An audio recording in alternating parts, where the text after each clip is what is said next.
దేవునికి స్తోత్రం. దేవుని యొక్క పరిశుద్ధ నామములో ప్రభువునందు ప్రియ సహోదరి సహోదరులందరికీ నా వందనములు తెలియజేస్తున్నాను. తండ్రి అయిన దేవుని యొక్క కృప మనందరినీ తోడై ఉండి నడిపిస్తున్నాడు అని నేను విశ్వాసంతో ప్రభునామమునకు కృతజ్ఞతలు చెల్లిస్తూ, పరిశుద్ధ లేఖనాలు మనకు అంతకంతకు దేవుని యొక్క శక్తిని కలుగు చేస్తున్నాయి కనుక ఆయన మనకు నిజముగా తోడై ఉన్నాడు అని రుజువుపరుస్తూ ఉన్నాయి. కనుక దేవుని యొక్క కృపలో మనం చదువుకుంటున్న భాగాన్ని గమనించినట్లయితే కీర్తనల గ్రంథం 22వ కీర్తనలో మనము ఈ యొక్క అనుభవాన్ని మరి నేను 5 పాయింట్స్గా చెప్పాను. మీకు 4 మనం గత వీడియోల్లో చూసాం సోదరులారా. ఈ దినం 5వదిగా చెప్పాలని నేను ఆశపడుతున్నాను. ప్రత్యేకించి రాజ్యము యెహోవాదే, అన్ని జనుల్లో ఏలువాడు ఆయనే, భూమి మీద వర్ధిల్లుచున్న వారందరూ అన్నపానములు పుచ్చుకొనుచు నమస్కారము చేసేదరు, తమ ప్రాణములు కాపాడుకొను లేక మంటిపాలుగు వారందరూ ఆయన సన్నిధిని మోకరించెదరు, ఒక సంతతి వారు ఆయన సేవించెదరు, రాబో తరమునకు ప్రభువును కూర్చి వివరింతురు అని మనం చదువుకున్నాం. అయితే వారు వచ్చి ఆయన దీన్ని చేసినని పుట్టబోవు ప్రజలకు తెలియచేతురు, ఆయన నీతిని వారికి ప్రచురపరుతురు అని ఈ యొక్క 5వ అంశాన్ని ఈ వీడియోలో మీకు చెప్తాను.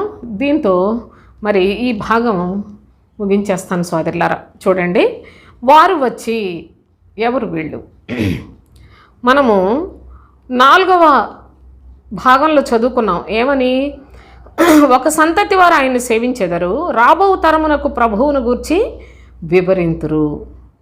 ప్రభువును గురించి వివరించినప్పుడు ఎవరైతే విన్నారో ఆ వినిన వారు వచ్చి, జాగ్రత్తగా చూడండి, వారు వచ్చి అనగా 4వ భాగములో వినిన వారు వచ్చి ఆయన దీన్ని చేసినని పుట్టబోవు ప్రజలకు తెలియచేతురు.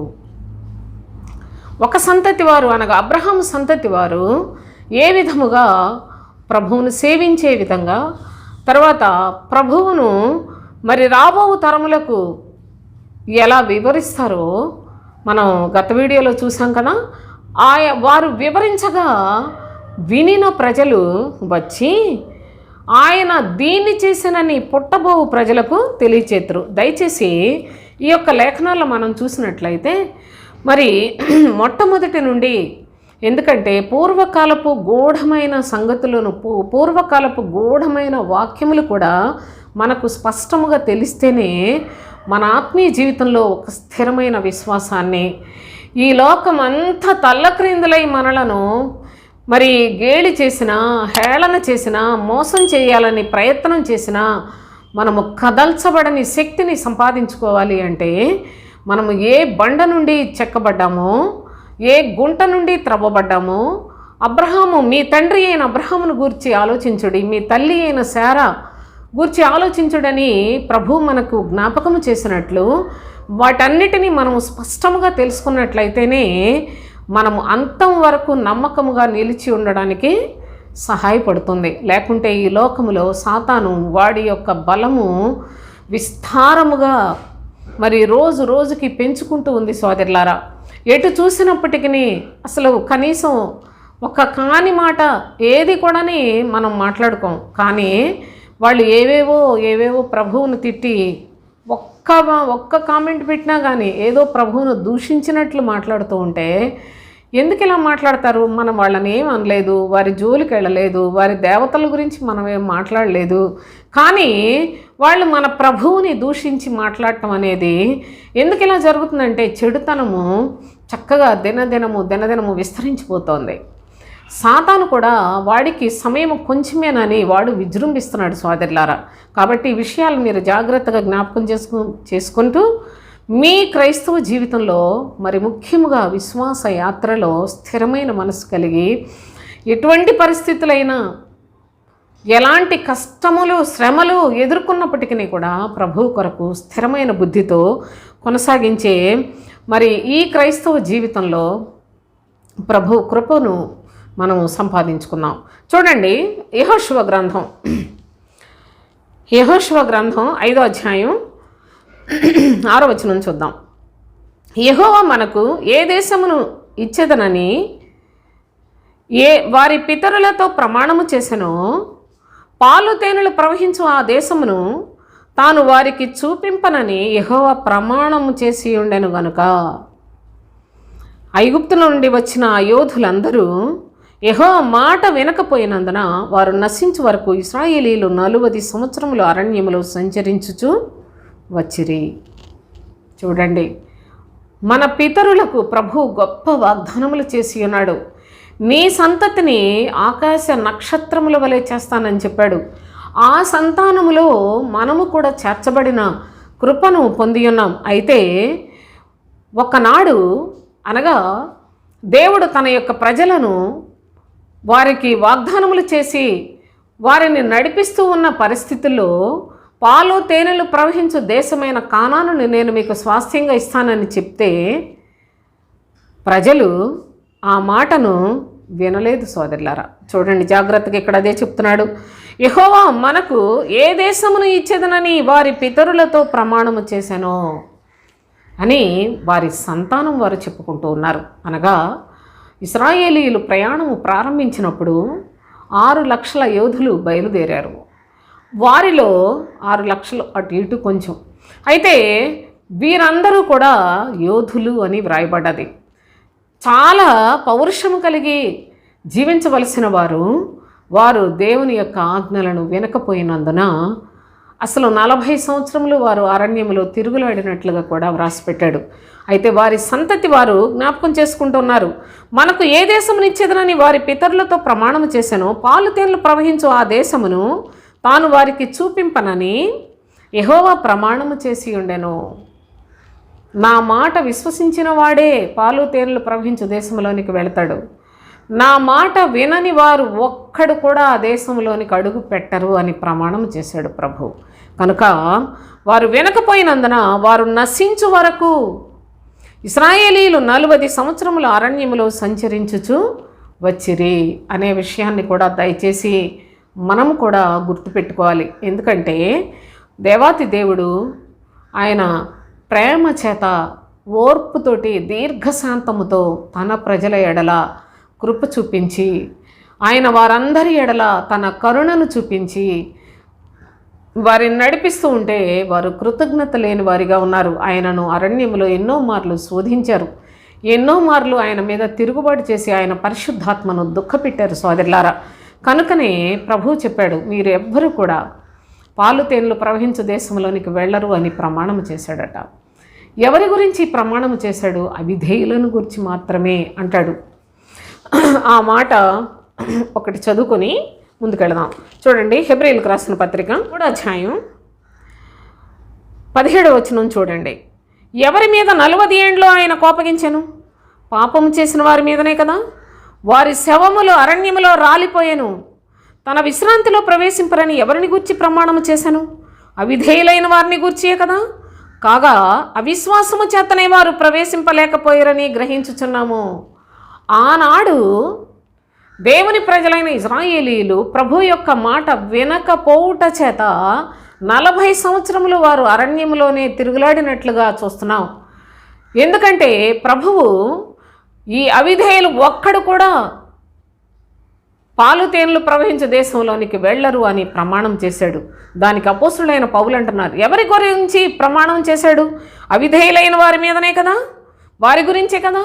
వారికి అవిశ్వాసం, ఏం చేస్తాడో దేవుడు ఏం చేస్తాడో, మనం హాయిగా తిందాం త్రాగుదాం అనుకునే మనసు వచ్చేసిందండి మధ్యలో. ఇశ్రాయేలీయులు వారు అరణ్య యాత్రలో ఉన్నప్పుడు వారు ప్రతిదానికి కూడా శోధించి తిరుగుబడి వారు ప్రభువుని చాలా బాధపెట్టిన పరిస్థితులు కూడా మనం చూస్తూ ఉన్నాం.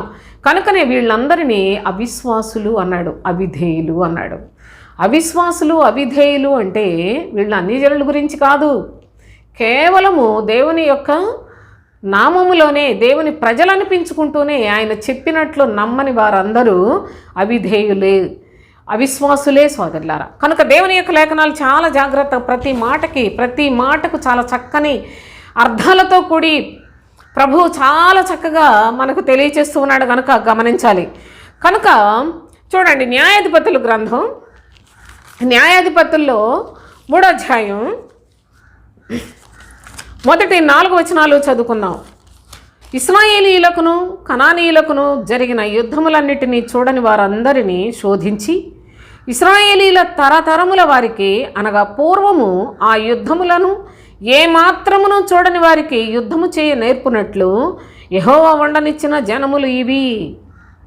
దేవుడు తన ప్రజలకు యుద్ధము నేర్పిస్తాడు. జాగ్రత్తగా గుర్తుపెట్టుకునండి. ఇదేదో చదివితే చాలా విసుగ్గా ఉంటాయి, కానీ ఆ యొక్క మాటల భావాన్ని లక్ష్య పెట్టినట్లయితే మన బ్రతుకులకు చాలా అవసరం. ప్రభు తన ప్రజలకు యుద్ధము చేయ నేర్పిస్తాడు. చూడండి, ఆ నేర్పించడానికి కొంతమంది శత్రువులను కూడా మన మధ్యలో ఉంచుతాడు. జాగ్రత్తగా చూడండి. ఫిలిష్తీయుల 5 సర్దారుల జనులను, కనానీయులందరూ, సీదోనీయులను, బయల్ హెర్మోను మొదలుకొని హమాతునకు పోవు వరకు లెబనోను కొండలో నివసించు హిబీయులు యెహోవా మోషే ద్వారా తమ తండ్రులకు ఇచ్చిన ఆజ్ఞలను వారు అనుసరించరో లేదో తెలుసుకున్నట్లు ఇశ్రాయేలీలను పరిశోధించుటకై ఆ జనములను ఉండనిచ్చెను. కొంతమందిని మనం సహజంగా మన జీవితంలో మన ఇరుగు పొరుగు వారు కానీ మన బంధువుల్లో కానీ వీళ్ళందరినీ కొంతమందిని చూసినప్పుడు మనకు చాలా బాధ కలుగుతుంటుంది. అనవసరంగా మాట్లాడతారు, అన్యాయంగా మాట్లాడుతూ ఉంటారు, మనల్ని బాధ పెడుతూ ఉంటారు. మనం చాలా భయభక్తులు కలిగి మాట తప్పకుండా జాగ్రత్తగా బ్రతుకుదామన్నా మన చుట్టూ ఉన్న వాళ్ళు మనల్ని చాలా ఎక్కువగా శోధించి బాధ పెడతా ఉంటారు. నిజంగా వీళ్ళు ఇంత అన్యాయంగా మాట్లాడుతున్నారు, వీళ్ళకి బాగా దేవుడు తగిన కాలంలో శిక్షిస్తాడు అని మనం కూడా ఉక్రోషంతో ఊగిపోతూ ఉంటాం. కానీ ఇదంతా దైవ చిత్తం సోదరులారా. ఎందుకంటే దేవుని యొక్క ప్రియులైన పిల్లలు, వాగ్దాన సంబంధమైన పిల్లలు, వారు కూడా లోకములో చాలా చాలా జ్ఞానవంతులు కావాలి, బలవంతులు కావాలి, శక్తివంతులు కావాలి అని తండ్రి యొక్క సంకల్పం. అందరూ కూడా మనం 4 ఉన్నాం అనుకోండి, 4 కుటుంబాల్లో అందరూ ఐక్యతగా యూనిటీగా ఉంటే ఇంకా వాళ్ళ మధ్యలో ఏది లేదు అన్నట్లుగా ఇంకా ఏ శోధన లేకుండా బాగానే జరిగిపోతూ ఉంటుంది. కానీ 4 మధ్యలో ఒకడెవడో ఒకడు ఉన్నాడు అనుకో, చెడ్డవాడు, వ్యతిరేకంగా మాట్లాడేవాడు, మనకు అది ఇష్టం ఉండదు. కానీ ప్రభు అంటున్నాడు, ఆ వ్యతిరేకంగా మాట్లాడేవాని వలన నీకు జ్ఞానం బోధిస్తానంటాడు, నీకు జ్ఞానాన్ని నేర్పిస్తాను. అనగా ఆత్మీయ భాషలో చూసినట్లయితే యుద్ధాన్ని నేర్పించాలి అని ఆనాడు ఇశ్రాయేలీల ఎడల కూడా ప్రభు ఉద్దేశముతో వీరందరూ కూడా యుద్ధాన్ని నేర్పించాలి అని ప్రభు అట కొంతమంది శత్రువుల్ని వారి మధ్యలో ఉండనిచ్చాడు. మన మధ్యలో కూడా మనకు ఇంకా అంత నిమ్మళంగా ఉన్నట్లయితే శరీరానికి సుఖాలు పెరిగిపోతాయి, శరీరానికి సౌఖ్యాలు కోరుకుంటూ ఉంటుంది. కానీ మన మధ్యలో మనకు ఎప్పటికప్పుడు తలనొప్పి కలుగు చేసే మనుషులు ఉన్నట్లయితే మనకు నెమ్మది లేకుండా చేస్తారు వాళ్ళు. కానీ అలాంటి సందర్భాల్లో మనము దేవుని సన్నిధిలో భయభక్తులు కలిగి జీవించడానికి, దేవుని లేఖనాలు తరచుగా జ్ఞాపకం చేసుకొనుటకు, భక్తిహీనలు పెట్టే బాధల వల్ల మనము ఆత్మీయ జీవితంలో శక్తిని సంపాదించుకోవటానికి మనకు చాలా ఉపయోగపడుతుంది సోదరులారా. కనుక మనం శత్రువులను చూసినప్పుడు వీళ్ళకి ఏదో అయిపోవాలనుకుంటాం, కానీ వాళ్ళకి తర్వాత ఏదో చేస్తాడు దేవుడు, అది వేరే విషయం. కానీ ఈలోగా మనం మాత్రం చాలా విషయాల్ని నేర్చుకుంటానికి, సహనము, ఓర్పును కలిగి ఉండడానికి, సాతాను శోధనలో నిలిచి ఉండడానికి, అనేక సందర్భాల్లో అనేక విధాలైన పరిస్థితుల్లో మన కొరకు కొంతమందిని ప్రభువు మన మధ్యలో ఉంచుతాడు. అది మన ఆత్మకు చాలా క్షేమం కలుగు చేస్తుంది, శరీరానికి మాత్రం చాలా ఇబ్బందిగా ఉంటుంది. కనుక అందునిమిత్తమై ఈ విధముగా నేర్పిస్తాడు ప్రభువు. మనకు చాలా చాలా పోరాటాన్ని కూడా నేర్పించాలి. ఎందుకనగా సాతానుతో మనకి ఎప్పుడు పోరాటమే.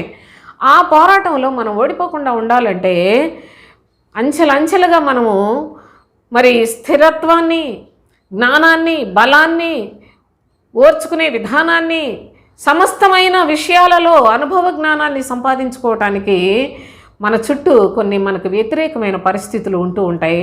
అవి మనకు చాలా మేలు. అయితే ప్రభు అయిన తండ్రి మరి యొక్క అనుభవంలో కూడా తెలియచేస్తున్నాడు. ఏమనంటే లూకా సువార్త 2వ అధ్యాయం 14 చూడండి. సర్వోన్నతమైన స్థలములలో దేవునికి మహిమయు, ఆయనకిష్టులైన మనుషులకు భూమి మీద సమాధానము కలుగునుగాక అని దేవుని స్తోత్రము చేయుచుండెను. సర్వోన్నతమైన స్థలములలో, మీకు ఇక్కడ వెంటనే ఏంటి మనకు శత్రువులు ఉంచారని చెప్పారు, ఇలాగ మళ్ళీ సడన్గా సర్వోన్నతమైన స్థలంలో దేవునికి మహిమ అంటున్నారు అని మీకు కొంచెం ఆలోచన కలుగుతుంది సోదరులారా.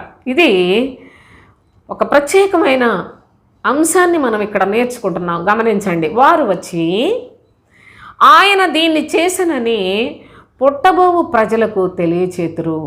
ఒకనొక దినాన పుట్టబోవు ప్రజలకు మన వంటి వారు కూడా తెలియపరచవలసిన సంగతులు ఏంటంటే, మన పితరులు వాళ్ళు దేవుని యొక్క మాట వినలేదు, దాని వలన వాళ్ళు చాలా శిక్ష అనుభవించి అరణ్యంలో రాలిపోయారు.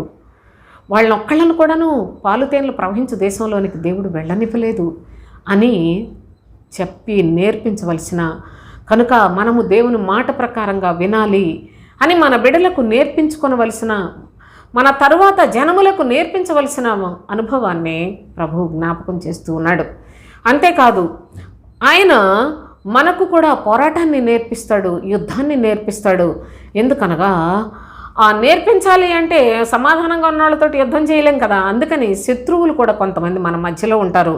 వారిని చూచినప్పుడు మనము మరి అసహించుకొని బాధపడిపోయి వాళ్ళు ఏదో అయిపోవాలని ఆ విధమైన అజ్ఞానపు ఆలోచనలతో కాదు, మీరు కూడా ఓర్పు కలిగిన వారిగా, సహనం కలిగిన వారిగా, శక్తివంతులుగా ఉంటేనే యుద్ధములో గెలుస్తారు అనే విషయాన్ని నేర్పించడానికి, మనం పుట్టబోవు ప్రజలకు వీటన్నిటినీ కూడా భద్రపరచడానికి ఈ లేఖనాలు తెలియచేస్తున్నాడు. అయితే చూడండి, మనం లూకాసు వార్త 2వ అధ్యాయంలో 14 వచనం చదువుకున్నాం కదా. సర్వోన్నతమైన స్థలములలో దేవునికి మహిమయు, ఆయనకు ఇష్టలైన మనుషులకు మాత్రమే భూమి మీద సమాధానం ఉంటుంది అని దేవునికి స్తోత్రము చేయుచుండెను. దేవుని స్తుతించే పద్ధతులు తెలియచేస్తున్నారు. ఎందుకంటే ఎవరికి పడితే వారికి భూమి మీద సమాధానం ఉండదు. సర్వోన్నతమైన స్థలముల్లో దేవునికి మహిమ కలుగుతుంది, కానీ ఆయనకి ఇష్టలైన మనుషులకు మాత్రమే భూమి మీద సమాధానం కలుగుతుంది. ఎవరు ఆయనకి ఇష్టలైన మనుషులు? ఆయన చిత్తానుసారముగా జీవించే ఆయనకి ఇష్టలైన మనుషులు. ఆనాడు మనం చూస్తే మరి దేవుని యొక్క మాటను పూర్ణ హృదయంతో విశ్వసించి ఆయనను ఎటు వెళ్ళమంటే అటు వెళ్ళిన అబ్రహామును చూచినప్పుడు ప్రభువు చాలా అతనిని చూచి సంతోషించాడు. కనుకనే అబ్రహామును తనకు స్నేహితుడు అని సంబోధించాడు. అబ్రహాము విశ్వాసులకు తండ్రి అని తెలియచేశాడు. కనుక మనము మన యొక్క ప్రవర్తనలో దేవుని యొక్క మాట ప్రకారముగా విని, చూడండి ఎంతో అసలు క్లిష్టమైన సమస్య అబ్రహాము ఎదుటికి వచ్చింది. లేక 100 సంవత్సరాలప్పుడు ఒక కుమారుణ్ణి ఇస్తే ఆ కుమారుణ్ణి ప్రభు అంటున్నాడు, నీకు ఒక్కడైనా నీ కుమారుని తీసుకొచ్చి నాకు అర్పణ చేయమన్నాడు. ఇది ఎంత సమస్య అండి. కానీ అబ్రహాము దానిని వెంటనే నా దేవుడు ఏదైనా చేయుటకు సమర్థుడు అని విశ్వాసముతో తన బిడ్డను తీసుకుని వెళ్ళి బలి అర్పించడానికి సిద్ధం చేశాడు. కనుక దేవునికి అతను ఇష్టడయ్యాడు. దేవునికి ఇష్టానుసారమైన బలిని అర్పించాడు హేబేలు. దేవునికి ఇష్టడై జీవించాడు హానోకు. అతడు అసలు లేకుండా పోయాను అని చెప్తాడు. అంటే దేవునికి ఇష్టలుగా జీవించడం అనేది మహా గొప్ప భాగ్యం. కనుక ఆయనకి ఇష్టలైన మనుషులకు మాత్రమే ఈ భూమి మీద సమాధానం ఉంటుంది, అందరికీ సమాధానం ఉండదు. ఈ గొడవలేంటి, ఈ తిట్టుకోవడాలేంటి, ఈ బూతులేంటి, ఈ అనవసరంగా ఈ వాళ్ళు యుద్ధాలేంటి? లోకంలో ఆలోచన చేయండి. ఆలోచన చేస్తే ఎటు చూసినా నెమ్మది లేని మనుషులే. ఎందుకంటే వాళ్ళకి నెమ్మది ఉండదు సోదరులారా. భక్తిహీనులకు నెమ్మది ఉండదు, లోకస్తులకి నెమ్మది ఉండదు అని నా దేవుడు సెలవిచ్చుచున్నాడు. అయితే ఆయనకి ఇష్టలైన మనుషులకే భూమి మీద సమాధానం ఉంటుంది. వాళ్ళే ప్రభువుకి ఇష్టలైన మనుషులే. నిజంగా ఎన్ని మాటలన్నా పాపం పట్టించుకోకుండా వెళ్ళిపోతారు అని కొంతమంది మనుషులకు కూడా జాలి కలిగేలా ఉంటుంది వారి ప్రవర్తన. కానీ దుర్మార్గులు వాళ్ళల్లోనే ఇంకా చాలా చాలా రకరకాల మనుషులు కదా.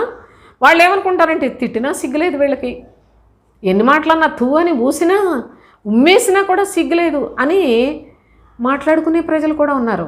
ప్రభు అయిన యేసుక్రీస్తు సిలువలో మనకు చూపిన మాదిరి ఆయనని ముఖం మీద ఉమ్మేసేశారు, గుద్దేరు సోదరులారా.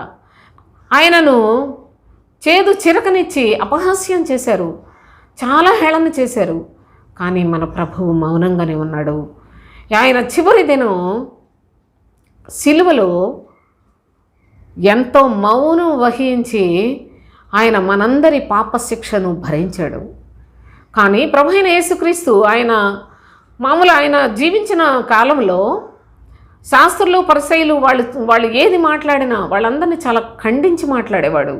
అనగా వేషధారులైన శాస్త్రులారా, పరిసయ్యులారా అని చాలా కఠినంగా మాట్లాడాడు. అయితే ఎప్పుడు మౌనంగా ఉండాలో, ఎప్పుడు ఖండించాలో, ఎప్పుడు హెచ్చరించాలో, ఎప్పుడు గద్దించాలో సమయాన్ని బట్టి ఆ పరిస్థితులను, సందర్భాల్లో జాగ్రత్తగా చూసుకుంటూ మాట్లాడే విధానాన్ని ప్రభు మనకి అందులో కూడా మాదిరి చూపించాడు. అయితే మీరు ఇక్కడ గమనించినట్లయితే ఎక్కడ ప్రజలందరూ కూడా అసమాధానంతో ఉంటున్నారు. ఎటు చూసినా లోకంలో భక్తి చేస్తున్నామని చెప్పుకుంటున్న భక్తిహీనులు వీళ్ళందరూ కూడా చాలా చాలా భయంకరమైన పరిస్థితుల్లో ఉన్నారు. వాళ్ళు కూడా దేవుని నమ్ముకుంటున్నారు. వాళ్ళు కూడా దేవుని యొక్క మనుషులే కదా, చర్చికి వెళ్తున్నారు, ఏంటి అసలుకి ఇలా మాట్లాడతారు అనుకుంటాం. అంతే, దేవునికి ఇష్టలైన మనుషులకే సమాధానం ఉంటుంది. దేవునికి భక్తిహీనులు ఇష్టం కాదు సోదరులారా. పాపిని క్షమిస్తాడు, పాపాన్ని విడిచిపెట్టేయాలి. కానీ పాపాన్ని ప్రేమించడు ప్రభు. జ్ఞాపకం పెట్టుకోనండి, ఎంత ఘోర పాపినైనా క్షమిస్తాడు. కనుక వాళ్ళు పాపాన్ని విడిచిపెట్టకుండా దేవుడు అంటే వాళ్ళు వేషధారులు అయిపోతారు. అలాంటి వారందరికీ కూడా వారికి నెమ్మది ఉండదు. వాళ్ళందరినీ భక్తిహీనులు అన్నాడు. పైకి భక్తిలాగా ఉంటారు కానీ దాని శక్తిని ఆశ్రయించని ప్రజలని చెప్తాడు. కనుక ఈ విషయాలు మీరు జాగ్రత్తగా చూస్తే ప్రభువు ఆయనకి ఇష్టలైన మనుషులకు మాత్రమే భూమి మీద సమాధానాన్ని ఇస్తాడనే సత్యాన్ని మనము పుట్టబో ప్రజలకు తెలియచేయవలసిన అనుభవాలను జ్ఞాపకం చేస్తున్నాడు. తిమోతికి వ్రాసిన మొదటి పత్రిక 2వ అధ్యాయం 4 నుండి చూడండి. ఆయన మనుష్యులందరూ రక్షణ పొంది సత్యమును గూర్చిన అనుభవ జ్ఞానము గలవారై ఉండవలనని ఇచ్చయించుచున్నాడు. మనుష్యులందరూ రక్షణ పొందాలని, అందరికీ కూడా సత్యమును గూర్చిన అనుభవ జ్ఞానము కావాలని కోరుకుంటున్నాడు. సత్యమును గూర్చిన అనుభవ జ్ఞానం అనగా క్రీస్తును గురించిన అనుభవ జ్ఞానము కావాలని అందరూ కూడా రక్షణ పొందాలి. మీరు యేసునందలు సత్యములో విశ్వసించినట్లయితే మీరు పరిపూర్ణ రక్షణ పొందినవారు కారు. క్రీస్తునందు మాత్రమే సంపూర్ణ రక్షణ ఉంది సోదరులారా. కనుక సత్యమును గూర్చిన అనుభవ జ్ఞానం అని అందుకే చెప్పాడు. సత్యమును గూర్చిన సత్యము అనగా క్రీస్తునందలి సత్యమును. ఆ సత్యములో మీరు అనుభవ జ్ఞానాన్ని సంపాదించుకున్నట్లయితే సంపూర్ణ రక్షణ పొంది యుగయుగములు నిత్య జీవాన్ని పొంది ప్రభువుతో కూడా ఉంటారు. కనుక అట్టివారు కావాలని ప్రభు యొక్క కోరిక. ఆ యొక్క కోరికను ఎవరైనా సరే నా దేవుడు నా ఎడల ఇట్టి జాలి చూపించి నన్ను ప్రేమిస్తున్నాడని విశ్వసించినట్లయితే అట్టి వారందరికీ కూడా సమాధానం దొరుకుతుందని తెలియచేస్తున్నాడు. 1వ అధ్యాయం 15వ వచనం చూడండి. 1 తిమోతి 1వ అధ్యాయంలో 15వ వచనం. పాపులను రక్షించుటకు క్రీస్తు యేసు లోకమునకు వచ్చిన వాక్యము నమ్మతగినది, పూర్ణాంగీకారమునకు యోగ్యమైనది ఉన్నది. పాపులను రక్షించుటకే ఈ లోకంలోనికి వచ్చాడు క్రీస్తు. కనుక పాపులను రక్షించుటకు క్రీస్తు యేసు ఈ లోకములోకి వచ్చాడు. ఇది కావాలని విమర్శించే వాళ్ళు విమర్శించినప్పటికీ ఇది సత్యం సోదరులారా. ఈ లోకం అంతా ఒక దినాన మొత్తం కాలిపోయిన రోజు, న్యాయాధిపతి న్యాయసింహాసనాసీనుడైన రోజున న్యాయాధిపతి ఎవరో కూడా ప్రజలందరూ చూస్తారు, కానీ ప్రయోజనం ఉండదు. ఇప్పుడే చూసినట్లయితే మీరు ధన్యులు.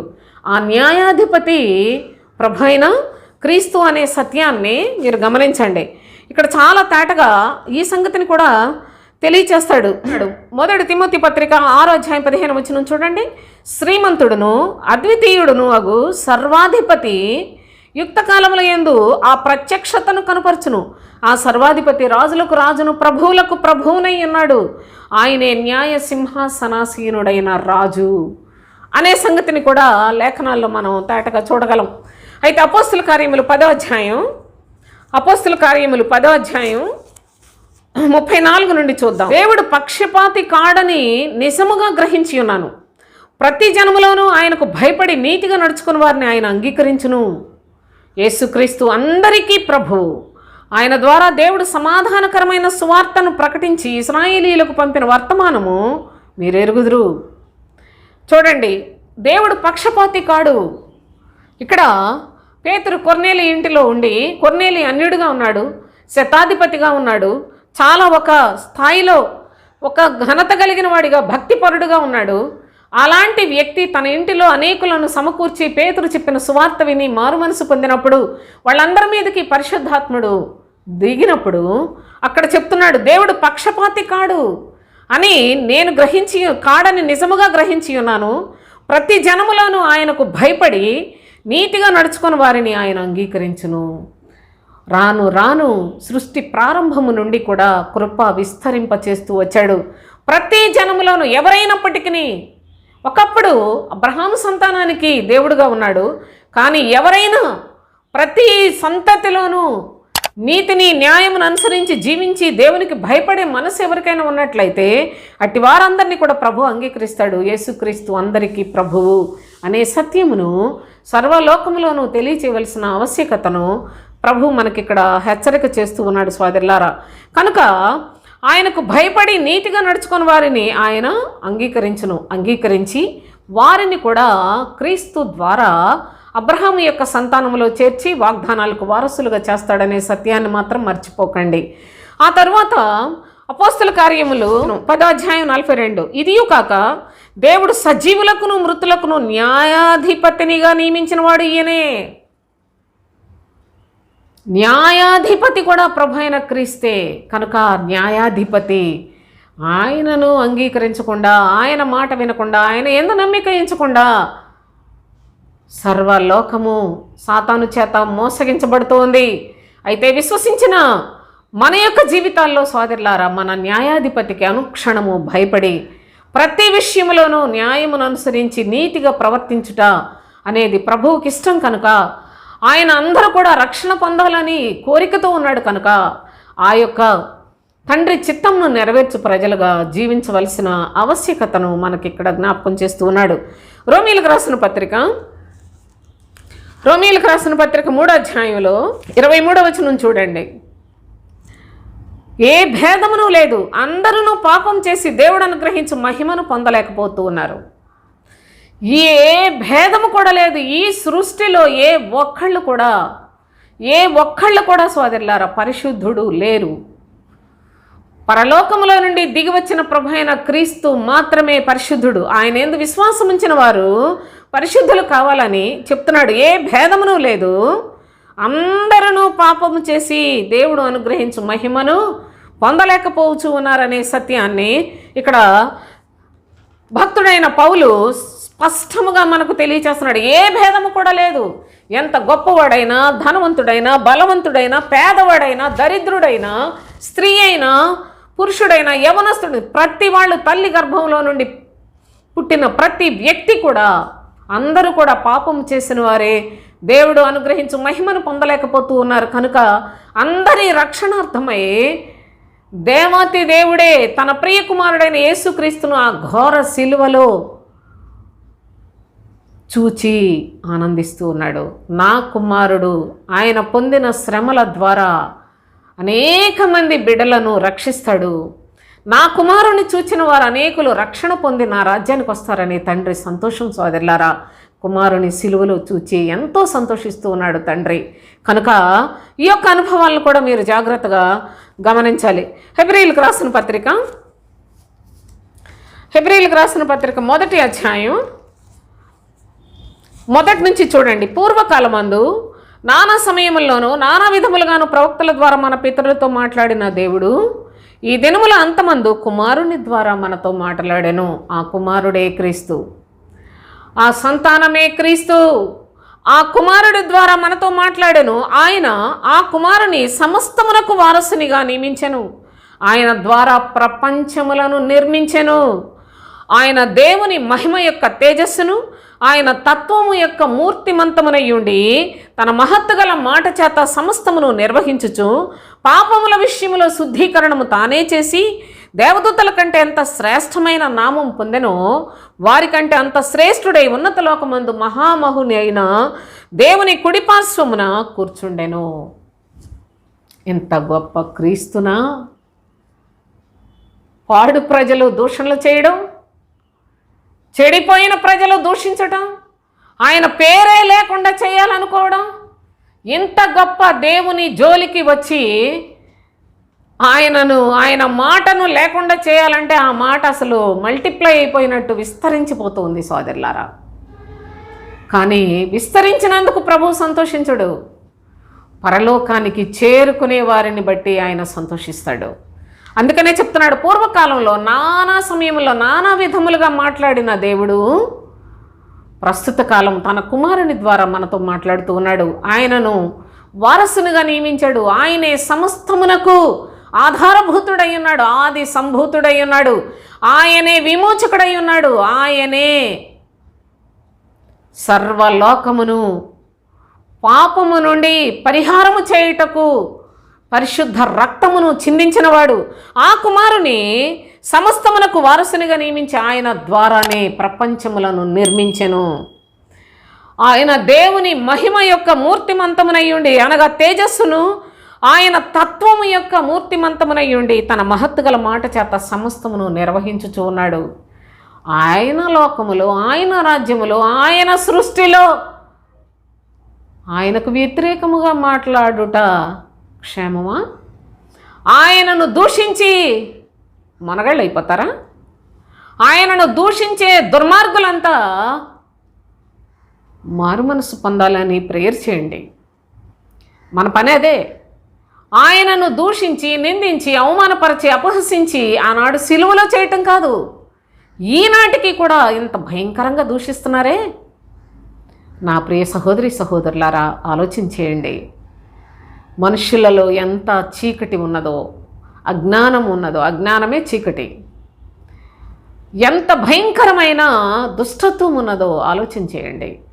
అనగా సాతాను యొక్క తత్వముతో వెర్రవీగిపోతున్న దుష్టత్వముతోటి ఇంత మహామహుడైన దేవుని కుడిపార్శ్వమున కూర్చుని ఉన్న దేవుని కుమారుని దూషిస్తూ ఉన్నారు, తండ్రిని దూషిస్తున్నారు, భక్తులను దూషిస్తూ ఉన్నారు. సోదరులారా, లోకంలో ఏదో జరిగిపోతుంది, ఆలోచించండి. చిన్న ఉద్యోగస్తుడికి ఎక్కడ లేని విలువ, ఎక్కడ లేని గౌరవం ఇచ్చి నమస్కారాలు కొట్టుకుంటూ తిరుగుతారు. ఎంత చెడ్డదండి ఈ లోకం. ఏదో చిన్న ఒక అధికారం ఉండి ఏం లేదు, ఒక రిజిస్ట్రార్తో మాట్లాడే ప్యూన్ ఉన్నాడు అనుకో, అతనికి కూడా ఎంతో గౌరవం ఇస్తారు. కానీ పరలోకములో నుండి దిగి వచ్చిన దేవుని కుమారునికి ఇంత అవమానంగా మాట్లాడటానికి ప్రజలకి ఎంత ధైర్యం అండి, ఎంత ఉరి తెచ్చుకుంటున్నారు సోదరులారా. ఆయన దేవుని యొక్క తేజస్సు, దేవుని మహిమ ఎలా ఉంటుందండి? ఆ మహిమకు తేజస్సు అంటే ప్రతిబింబము. ఆ యొక్క దేవుని తత్వమునకు మూర్తిమంతమునై ఉన్నాడు. ఆయన రూపము, యేసుక్రీస్తు శరీరధారిగా లోకములోనికి వచ్చాడు అనుకుంటున్నారు. ఆ రూపము తండ్రి యొక్క తత్వమునకు ఒక రూపము సోదరులారా. అంతేకాదు తన మహత్తు కలిగిన మాట చేత నడిపిస్తూ ఉన్నాడు. ఆయనే సమస్తమునకు వారసుడు, ఆయనే న్యాయాధిపతి. ఆ ప్రభువునందు నమ్మిక ఉంచి ఆయనకే మొరక్కవలెను, ఆయన యందే భయభక్తులు కలిగి జీవించవలెను అని పుట్టబో ప్రజలకు తెలియచేయవలసిన బాధ్యత తీసుకుంటారట. ఎవరు? ప్రభు యొక్క సంతతిలో చేర్చబడిన ప్రజలు సోదరులారా. అంతేకాకుండా మరి ఒక అనుభవాన్ని చదువుకుందాం. 9వ అధ్యాయం, హెబ్రీయులకు రాసిన పత్రిక 9వ అధ్యాయం 27-28 వచనాలు చూడండి. మనుషులు ఒక్కసారి మృతి పొందవలనని నియమింపబడెను, ఆ తరువాత తీర్పు జరుగును. అలాగుననే క్రీస్తు కూడా అనేకుల పాపములు భరించుటకు ఒక్కసారి అర్పింపబడి తన కొరకు కనిపెట్టుకుని ఉండి వారి రక్షణ నిమిత్తము పాపము లేకుండా రెండవసారి ప్రత్యక్షమగును. ఒకసారి మనుషులందరి పాపముల కొరకు, వారి యొక్క ప్రాయశ్చిత్తము కొరకు, వారి పరిహారము కొరకు, మనుషులందరి పాపమునకు బలిగా ప్రభువైన యేసుక్రీస్తు సిలువలో శ్రమను అనుభవించాడు. మరలా రాబోతూ ఉన్నాడు. సర్వలోక జనులారా, దీనిని ఆలోచన చేయవలసిన ఘడియ వచ్చింది. మనుషులందరూ ఒక్కసారే చచ్చిపోయేది. మళ్ళీ పుట్టరు. గత జన్మ, రాబోయే జన్మ, పూర్వజన్మ, రాబోయే జన్మ, వచ్చే జన్మ ఏమి లేవు, ఏ జన్మ లేవు, ఒకటే జన్మ. అయితే ఈ మనుషులందరూ పాపం చేసిన వారే, ఏ భేదము లేదు, అందరూ పాపం చేసి దేవుడు అనుగ్రహించి మహిమను పొందలేకపోతున్న మానవ జాతికి విమోచించుటకు ప్రభువైన యేసుక్రీస్తు శరీరధారిగా సర్వలోక పాప నివారణ కొరకు వచ్చాడు. ఇప్పుడైతే మరలా రాబోతూ ఉన్నాడు. దేనికో తెలుసా? ఏ మనుషులైతే ప్రభు మాటను విశ్వసించి హృదయంలో పూర్తిగా నమ్మి ఆయన కొరకు ఎదురు చూస్తారో అట్టి వారి కొరకు, పాపము లేకుండా అంటే ఏ మనుషులైతే పాపమును జయించి లోకమును జయించి ప్రభు కొరకు ఎదురు చూస్తారో అట్టి వారిని తీసుకెళ్ళిపోవడానికి రెండోసారి రాబోతూ ఉన్నాడు అని మీరు పుట్టబోయే ప్రజలకు కూడా తెలియచేయండి. చూడండి, ప్రకటన గ్రంథం 22వ అధ్యాయం 7వ వచనం చదువుదాం. ఇదిగో నేను త్వరగా వచ్చుచున్నాను, ఈ గ్రంథములోని ప్రవచన వాక్యములను గైకొనివాడు ధన్యుడు. నేను త్వరగా వచ్చుచున్నాను అంటూ ఉన్నాడు ప్రభు. ఆయన ఎందుకు ఆలస్యం? త్వరగా వస్తున్నాను ఎప్పుడో చెప్పాడు, ఇప్పుడు దాకా రాలేదు కదా అంటారట చాలామంది. అయితే ఆయన దీర్ఘశాంతం వహించి ఏ ఒక్కళ్ళు నశించిపోవటం ఆయనకి ఇష్టం లేక, పేతురు రాస్తాడు 2వ పత్రికలో, ఏ ఒక్కరు నశించిపోవటం ఆయనకి ఇష్టం లేక ఆలస్యం చేస్తూ ఉన్నాడు. అందుకే ప్రభు అంటున్నాడు కదా, నేను త్వరగా వచ్చుచున్నాను, ఈ గ్రంథంలోని ప్రవచన వాక్యములు గైకొని వారందరూ ధన్యులు అని తెలియచేస్తున్నాడు. 22వ అధ్యాయంలోని 17వ వచనం కూడా చూద్దాం. ఆత్మయు పెండ్లి కుమార్తెయు రమ్ము అని చెప్పుచున్నారు. ఆత్మయు పెండ్లి కుమార్తెయు అనగా పరిశుద్ధమైన సంఘము రమ్ము అంటుంది. పరిశుద్ధాత్ముడు రమ్ము అని చెప్తూ ఉన్నాడు. వినువాడును రమ్ము అని చెప్పవలను. వినువాడును అనగా ఎవరైతే ఈ మాట వింటూ ఉన్నారో మీరు కూడా, ప్రభువా నువ్వు త్వరగా రా నాయన మమ్మల్ని తీసుకెళ్ళడానికి అంటే సిద్ధపడిన వారు, మీరు కూడా సిద్ధపడిన మనసు ఉన్నట్లయితే రమ్ము అని చెప్పవలను. వినువాడు రమ్ము అని చెప్పవలను. దప్పికొన్న వాడిని రాని, ఇంకా మార్పు చెందని వాళ్ళు, ఇంకా లోకాశల్లో శరీరాశల్లో ఉన్న వాళ్ళని తొందర పెట్టండి, రానిమ్ము. ఇచ్చయించు వానికి జీవజలములు ఉచితంగా ఇవ్వండి. పరలోక రాజ్య సువార్త ఉచితంగా చెప్పండి. వారిని కూడా మార్చడానికి ప్రయత్నించండి. సమయం కొంచెమే ఉంది, నేను త్వరగా వచ్చుచున్నాను అని ప్రభు అయిన క్రీస్తు తెలియజేస్తున్న మాటలు గమనిస్తూ ఉన్నాం. అంతేకాదు నా ప్రియ సహోదరి సహోదరులారా, ప్రభు అంటున్నాడు 20వ వచనంలో చూడండి, ఈ సంగతులను గురించి సాక్ష్యం ఇచ్చువాడు, ప్రకటన 22:20, ఈ సంగతులను గురించి సాక్ష్యం ఇచ్చువాడు అవును త్వరగా వచ్చుచున్నానని చెప్పుచున్నాడు. ఆమేన్. ప్రభు అయిన యేసు రమ్ము అని ప్రభు త్వరగా రాబోతూ ఉన్నాడు. సోదరులారా, ఆయన వారిని తీసుకెళ్ళిపోతాడు. ఆయన విడిచిపెట్టిన వారికి గతి ఉంటుంది. అది ఎంత ఘోరమైన స్థితి ఉందో అది కూడా లేఖనాల్లో వ్రాసిపెట్టాడు. కనుక దేవుని యొక్క పరిశుద్ధ నామంలో దయచేసి ఈ లేఖనాలను గమనించండి, వాక్యాన్ని వినండి. ఈ వాక్య ప్రకారంగా జీవించడానికి మన మనసులను సిద్ధపరచుకుందాం. ఎందుకనగా ప్రభువు సత్యవంతుడు, న్యాయవంతుడు, ఆయన న్యాయాధిపతి, ఆయనే సమస్తమునకు వారసుడు, ఆయనే దేవుని యొక్క మూర్తివంతమునై ఉన్నాడు, ఆయనే తండ్రి కుడిపార్శ్వమున ఆసీనుడై ఉన్నాడు, ఆయనే సమస్తమును నిర్మించినవాడు. ఆయన కొరకే జీవించాలి. లోకంలో రకరకాల మనుషులు వారు చీకటిలో ఉండి గాఢాంధకారంలో ఉండి యేసు ప్రభువును తూలనాడి విసర్జించి వ్యంగ్యంగా మాట్లాడి ఎన్నో చేస్తున్నారు. కాబట్టి ఏంటి ఎలా మాట్లాడుతున్నారు, ఇంత మరి గొప్ప దేవుడు అయితే ఆయన ఏం అంటలేదేంటి అనుకోకండి. ప్రభువు తీర్పు దినమును నిర్ణయించాడు. అందుకే ఇక్కడ భక్తుడు వ్రాశాడు, తీర్పు తీర్చబోతూ ఉన్నాడు, త్వరగా రాబోతూ ఉన్నాడు. జాగ్రత్త. మీరు మీ ఆత్మలను సిద్ధం చేసుకొని ప్రభు రాజ్యం కొరకు సిద్ధపడండి. శరీరమందు సుఖం అనుభవించుట పాపం సోదరులారా. శరీర భాగముల కొరకు జీవించుట, శరీరాన్ని అందంగా కనపరుచుకోవాలని ప్రయాసపడుట ఘోరమైన పాపాలు ఇవన్నీ. కనుక ప్రభు నిమిత్తం మీ దేహమును దేవునికి ఆలయముగా చేసుకొని పరిశుద్ధమైన ఆలయముగా మీరు కట్టబడి మార్చబడి దేవుని రాజ్యం కొరకు సిద్ధపడాలి అనే సత్యాన్ని తండ్రి తెలియచేస్తూ ఉన్నాడు. అందుకని వారు వచ్చి ఆయన దీన్ని చేసనని పుట్టబో వారికి తెలియచేయతురు అని తెలియచేస్తున్న ఈ యొక్క వాక్యాన్ని మనము చదువుకున్నాం. ఎన్నో లేఖనాల్లో ఎంత క్లుప్తమైన మరి ఒక చిన్న భాగముగా మీ దగ్గరికి చేర్చడానికి తండ్రి అయిన ప్రభువు మనందరి ఎడల కృప చూపించి ఉన్నాడు కనుక సోదరులారా, ఈ లేఖనాలలో మనసు పెట్టి జాగ్రత్తగా మనసు మార్చుకొని అబ్రహాము సంతతిలో చేర్చబడిన వారిగా, ప్రభువుకిష్టులుగా, ఆయన రాజ్య సంబంధులుగా, మన తరువాత వారికి కూడా మనం సాక్ష్యాన్ని మిగల్చగలిగిన వారిగా, మన యొక్క విశ్వాసము అనేకులకు అది రక్షణార్థముగా పరిణమించినట్లుగా మన యొక్క జీవితంలో ప్రభువు కొరకు ఇష్టలుగా సాగిపోదాం. దేవునికి స్తోత్రం. ముగించేస్తాను.